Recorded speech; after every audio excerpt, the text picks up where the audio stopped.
നെല്ലിമറ്റത്തിന് സമീപം നിയന്ത്രണം വിട്ട കെ.എസ്.ആർ.ടി.സി ബസ്സിടിച്ച് വൈദ്യുത പോസ്റ്റ് ഒടിഞ്ഞ് ബസ്സിന് മുകളിൽ പതിച്ച് അപകടം.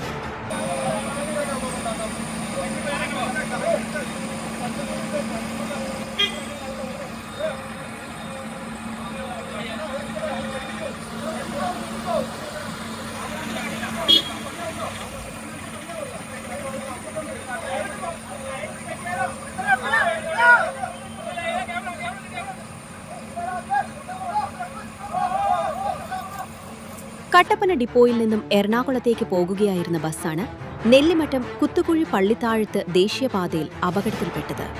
ഉടൻ തന്നെ ഊന്നുകൽ പോലീസ് സ്ഥലത്തെത്തി നാട്ടുകാരുടെ സഹായത്തോടെ JCB ഉപയോഗിച്ച് ബസ്സിന് മുകളിൽ പതിച്ച ഇലക്ട്രിക് പോസ്റ്റ് ഉയർത്തി ബസ് റോഡിൽ നിന്ന് നീക്കം ചെയ്തു. റോഡിന്റെ അശാസ്ത്രീയ നിർമ്മാണമാണ് അപകടത്തിന് കാരണമെന്ന് നാട്ടുകാർ ആരോപിച്ചു.